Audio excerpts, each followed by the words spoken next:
안녕하세요. 전남대학교 국어국문학과의 고성혜입니다. 반갑습니다. 오늘 이 시간은 송순, 호남의 자연에서 길을 묻다 라는 주제를 가지고 이야기를 채워보려 합니다. 구체적으로는 호남의 고전문학을 다룰 때 결코 빠뜨려서는 안 되는 인물이죠. 면왕 송순은 어떤 사람인지, 그가 살았던 시대의 모습과 그 시절을 대하는 모습은 어떠했는지, 이를 바탕으로 송순의 대표 작품이죠. 가사 면왕정가를 살펴보며 그 안에 담긴 의미들과 고민들을 함께 나눠보려 합니다. 송순은 누정을 문화 공간으로 삼아서 문학 활동을 한 대표적인 인물입니다. 그래서 자연을 배경으로 제작한 그의 작품은 지금까지도 그 미적 가치와 예술적 위상을 인정받고 있습니다.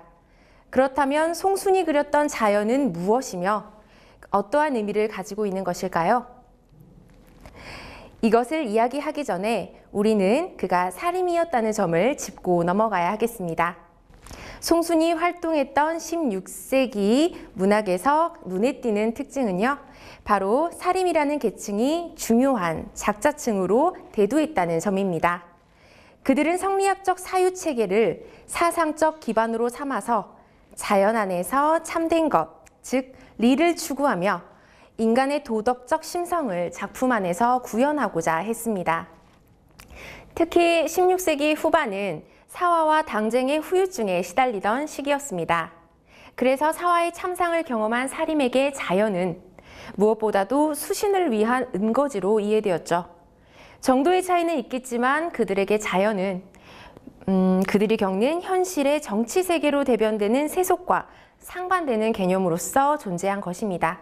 다시 말해서 사림에게 자연이란 그 자체로 어지러운 현실과 극명하게 대조되는 이상향이라는 것입니다.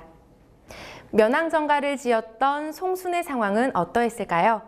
송순은 16세기 초부터 16세기 중후반에 이르기까지 약 50여 년에 걸친 기간 동안 관직 생활을 했습니다. 어쩐지 이 사람 너무 편하게 산 거 아니야 라고 생각을 하실 수도 있겠는데요. 사실 그 역시도 몇 번의 파직과 유배를 경험합니다.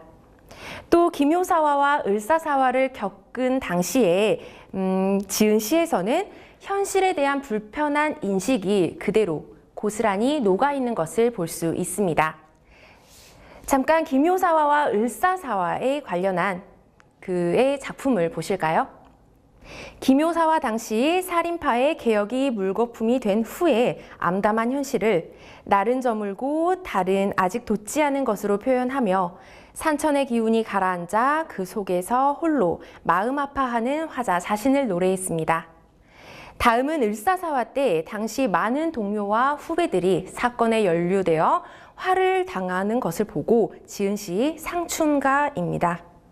선비들이 을사사화를 겪으며 죽어나가는 모습을 꽃이 져 흩날리는 것으로 표현하며 그 이유는 바람 때문이지 꽃의 탓이 아니라고 이야기를 합니다. 그리고 찾아온 희짓는 봄은 사화 이후에 기득권을 잡은 집권 세력이 판을 치는 어수선한 현실을 비유한 것이죠. 이 두 작품 모두 시 안에 중상의 뜻이 있다는 이유로 송순은 큰 화를 당할 뻔합니다. 비록 송순의 관직 생활이 비교적 평탄했다고 이야기를 할 수는 있겠지만 당시는 사화가 빈번했다는 점, 그리고 송순 자신도 사림이었다는 점을 염두에 두었을 때 수차례에 걸쳐 낙향하기를 청했다는 기록은 그에게 정치 현실이 그렇게 긍정적인 것만은 아니었음을 보여준다 하겠습니다. 지금까지 살펴본 그의 생애를 바탕으로 이제 면왕정가를 살펴보도록 하겠는데요. 이 작품에서 송순은 자신의 근원적인 이상과 의미를 응축하여 보여줍니다. 작품이라는 것은 작가의 특정한 마음뿐만 아니라 그러한 상태에 이르기까지 작가가 경험하고 학습해온 모든 것들이 녹아있는 결과물이기 때문이죠. 면왕정가의 도입부입니다. 무등산 한 줄기 산이 동쪽으로 뻗어 있어 멀리 떨쳐버리고 나와 재월봉이 되었거늘 넓은 들판에 7굽이 한데 뭉쳐 우뚝우뚝 펼쳐놓은 듯한 굽이진 능선들 중 늙은 용이 선잠에서 깨어나 머리를 얹어 놓은 것처럼 생긴 널찍한 바위 위에 소나무와 대나무를 헤치고 정자를 앉혔다라고 소개를 하고 있는데요. 이 정자의 지붕이 푸른색이었나 봅니다. 마치 그 모습이 구름을 탄 청하기, 파란 하기, 천리를 가려고 두 날개를 펼친 듯하다라고 표현을 하고 있네요. 눈치채셨나요? 여기서 말하고 있는 이 정자가 바로 우리가 오늘 살펴보고 있는 면왕정가의 면왕정입니다. 면왕정의 면왕은 한자 그대로 보면 먼저 힘쓸 면으로 많이들 알고 계실 텐데요. 구부리다 라는 뜻을 함께 가지고 있습니다. 그리고 왕은 우러를 앙자로 굽어보고 우러러보는 정자입니다. 송순애시 면왕정 삼문가에서 굽어보니 땅이요 우러르니 하늘이라 그 사이에 정자 있어 흥치가 호연하다 라고 말하면서 확실하게 해석을 해주고 있기도 합니다. 이 말은 맹자의 진심장에서 나오는 군자의 세 가지의 즐거움이죠. 군자 삼락 중에서 일학에 속하는 우러러 하늘에 부끄럽지 않고 구보보와 인간에게 부끄럽지 않다라는 구절에서 비롯합니다. 이러한 인식은 자연과 합의를 이루어 그 속에서 부끄럽지 않게 평생을 살고자 했던 송순 자신의 바람과 맞물려 있다고도 볼 수 있겠습니다. 부끄럽지 않다. 도대체 그는 무엇을 부끄러워했고 어떠한 부끄러움에서 자유롭고자 했을까요? 여러분은 어떠십니까? 부끄럽지 않다.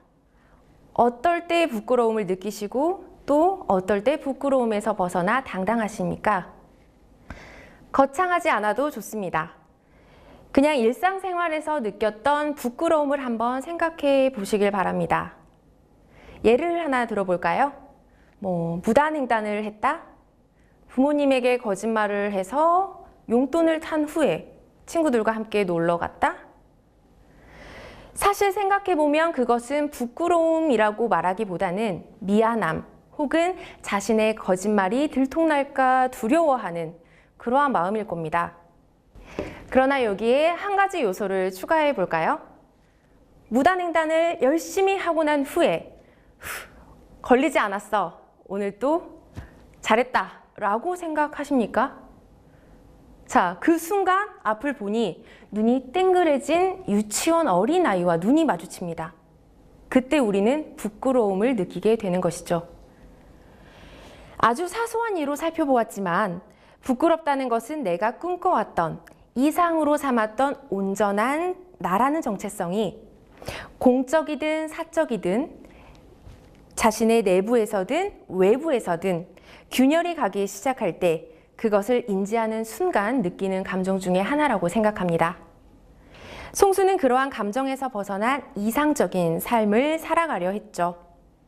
그리고 그 삶을 면왕정이라는 누정에서 영위하며 면왕정가의 고스란히 담아낸 것입니다. 그가 생각했던 이상적인 삶, 작품 안에서 마저 살펴보도록 하겠습니다. 면왕정에서 내려다 보이는 넓은 들에는 옥천산과 용천산에서 흘러내린 물이 끊임없이 흐르고 있습니다. 마치 쌍용, 그러니까 두 마리의 용이 몸을 뒤트는 듯, 긴 비단을 펼쳐놓은 듯, 달리는 듯, 밤낮으로 흐르는 듯하고 물 따라 펼쳐진 모래사장은 눈같이 펼쳐져 있거늘 기러기는 노화, 즉 갈대를 사이에 두고 날아다니는 모습을 그리고 있습니다. 다시 고개를 들어 시선을 멀리하니 넓은 길밖 긴 하늘 아래에 둘려 있어 산인지 병풍인지 그림인지 알 수가 없습니다. 여기서부터 우리 호남의 명산들이 등장해 반가운데요. 추월산을 비롯해 용구산, 병풍산이라고도 하죠. 몽선산, 불대산, 어등산, 용진산, 금성산 등이 높은 듯 낮은 듯 끊어진 듯 이어진 듯 펼쳐놓아 현실감을 불러일으키고 있습니다. 이제부터 면왕정가는 사계절을 노래하기 시작합니다. 한 계절만을 묘사하는 것이 아니라 순환하는 계절의 흐름을 보여주면서 이 아름다운 시간이 끊임없이 계속해서 영원히 지속될 것임을 보여주고 있는 것입니다. 먼저 봄의 풍경입니다. 흰 구름, 안개, 노을, 아지랑이가 바위와 골짜기를 집으로 삼아두고 나왔다 들어갔다. 아양을 구는지고 라고 이야기하고 있습니다. 이 풍경은 그냥 산을 배경으로 구름과 안개와 노을과 아지랑이가 생겼다가 사라졌다가 하는 모습이에요. 그런데 송순의 눈에는 어떻습니까? 그 모습이 마치 아양을 떠는 것과 같다라고 이야기를 합니다. 왜 그렇게 보였을까요? 자기 자신이 느끼기에 그 모습이 너무 좋아서 자신의 감정을 투영시키는 거죠. 바로 감정이입을 한 것입니다. 오르고 내리고 장공에 떠나가고 광야에 건너가고 푸르렀다 붉었다 옅었다가 짙었다가 석양과 섞여 가랑비까지 뿌리는구나 라고 봄의 풍경이 끝맺음을 맺습니다. 다음 여름으로 가보도록 하겠습니다. 가마를 재촉해 타고 소나무 아래 굽은 길로 오며 갈 때 녹양에 우는 꾀꼬리가 교태겨워 하는구나. 새가 우는 것은 슬퍼서 우는 것일 수도 있고 즐거워서 지저귀는 것일 수도 있습니다. 듣는 사람의 마음에 따라 다르게 들릴 수도 있다는 것입니다. 그런데 작가는 여기에서 교태겨워한다라고 표현을 하고 있어요. 왜일까요? 아까 아양 떠는 것 같이 보였던 봄의 풍경을 이 여름의 풍경에서도 느끼고 정말 좋았던 감정을 다시 이입시키는 것이죠. 쉴 사이 없는데 길이나 전할까. 다만 지팡이가 다 무디어 가노라. 짧아져 간다고 합니다. 왜 그럴까요? 자연을 즐기느라 돌아다녀서이겠죠. 술이 익어가니 벗이라고 없을 소냐. 불고 타고 켜고 흔들고 온갖 소리로 취흥을 재촉하니 근심이 있겠으며 시름이라 붙어있으랴. 근심, 시름 모두 없다는 뜻입니다. 누웠다가 앉았다가 구부렸다가 젖혔다가 읊었다가 휘파람을 불었다가 실컷 놀거니 천지도 넓고 넓고 일월도 한가하다. 희황. 여기서 희황은 태평성대를 이야기하는데요. 태평성대를 몰랐는데 지금이야말로 태평성대로구나. 신선이 누구인지 몰랐는데 이 몸이야말로 신선이구나. 강산풍어를 거느리고 내 평생을 다 누리면 풍류의 대가라고 이야기하죠. 이태백이 살아온다 한들 호탕한 마음이야 이에 더할 소냐. 내가 이태백보다 더 즐겁다라는 것을 이렇게 표현하고 있는 것입니다.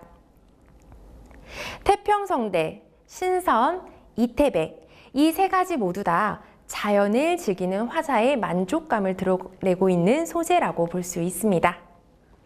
그리고 마지막으로 이야기합니다. 이 몸이 이러는 것도 임금의 은혜이다. 이 시대의 사대부들이 지었던 가사작품의 공통적인 특성입니다. 가사작품 말미에는 항상 이 몸이 이러는 것도 임금의 은혜이다 라는 구절을 반드시 붙이는 게 공식이었죠. 지금까지 송순의 면왕정가를 살펴보았습니다. 이 가사작품은 기본적으로 면왕정을 배경으로 그려져 있습니다. 조금 더 확대해 보자면 무등산을 아우르는 우리 호남의 자연을 그 배경으로 하고 있다라고 말할 수 있겠습니다. 장소라는 것은 기본적으로 경험이 이루어지고 조직되는 공간입니다.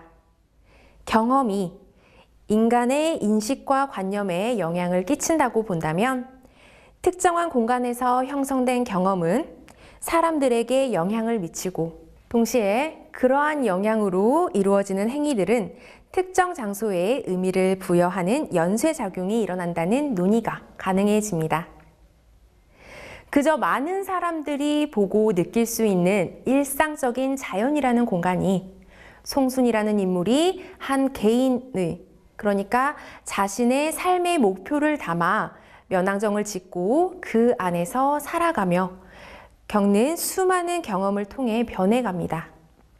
그러니까 지표면의 일상적인, 일반적인 공간에서 한 개인에게 특별한 의미를 주는 장소로 탈바꿈한다는 것입니다. 이러한 공간과 장소는 쉽게 말해서 고향이라는 개념으로 설명이 가능해집니다. 예를 들어서 광주라는 도시가 사라졌다고 가정해 보겠습니다. 많은 사람들에게 있어서 이 사건은 그저 지도상에서 한 지역이 사라진 것에 불과할 것입니다. 그러나 광주에서 태어나고 자랐거나 이곳에서 특별한 경험을 했던 사람들에게는 자신의 한 세계가 무너지는 것과 같은 경험일 것입니다. 송순에게 있어서 면왕정 또한 그러한 곳이었습니다. 송순이 일생을 두고 고민하고 바랐던 그 부끄러움이 없는 삶을 우리 호남의 땅 면왕정에서 찾으려 했다는 것을 다시 한번 이야기하면서 이 시간은 마무리하도록 하겠습니다. 지금까지 전남대학교 국어국문학과 고성혜였습니다.